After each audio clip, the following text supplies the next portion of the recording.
Səhv olduğunu sübut edən alimlər ikisi də Azərbaycanlıdır və fəxr edir ki, biri Ağdamlıdır. Yəni dünyada uşaqlar, mən də üzr istəyirəm, belə oturulu danışıram. Dünyada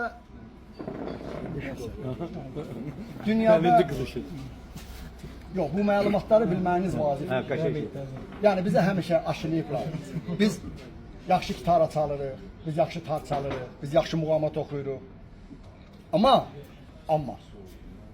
mən bunu ona görə tez-tez vurğuluyorum ki, dünənləri Hacı ilə də bu mövzuda danışdım. Hər Ağdamlı görəndə danışıram. Siz fəxr edin ki, Ağdam torpağından bu qədər dahilər çıxır.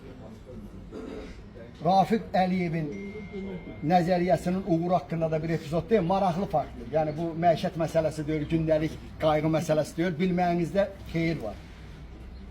Deməli, Einstein ehtimal nəzəriyyəsi qəbul edəndə ki, bütün dünyadakı istehsala münasibətlər onun əsasında qurulur. O Nobel mükafatı alır, ən yaxın dostu ilə gəlir, oturanda oturacaqda yaxın dostuna deyir ki, bu mükafat mənə bəlkə də halal deyil. Deyir, ay Einstein, sən nə danırsan, Albert, sən dünya çapında, yəni bir nömrəli alimsən, sənin kəşflərin, atom bombası, yəni o bilsəydi ki, kitabı qırğın silah kimi, təbii ki, onu eləməzdi. Bu nüvə səviyyəsində, elektron səviyyəsində parçalanmanı icad edən alimdir. Deyir, yox. Burada nəsə başqa cürdür. Sıfırla birinin arasında nəsə var. O nəsəni tapan alimlərin biri Ağdamlıdır. Və dünyaya sübut elədi ki, səcdə eləyir. Elmin zirvəsində qəbul etdiyiniz Einstein, Newton səhv eləyir. O səhvi tapan Ağdamlıdır. Ona sübut eləyən də Ağdamlıdır və Ağdamlı söhbəti ilə əziz qardaşlarım, Nami, o həmişə tez-tez dediyimiz bir söz var, ən çox da ədalət işlədə, deyər ki, qaqa, sən düz deyirsən, amma elə deyil.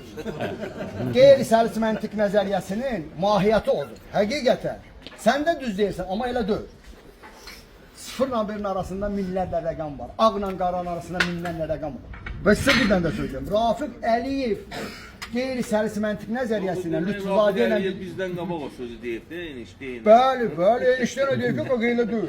Burada nə var ki?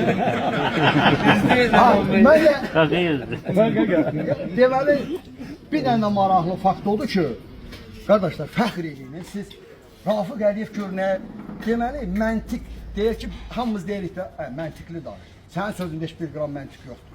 Məntiq sözü elmə gətirən Aristotel olur. Ona da deyirlər riyazi məntiq. Yəni, rəqəmlərlə ölçülən məntiq. Rafiq Əliyev və Lütfüzadə, qeyri-səlisdən Aristotelə dedilər ki, qardaş, elə deyil, heç bir hadisə rəqəmlərlə dəqiq ölçülə bilməz. Ancaq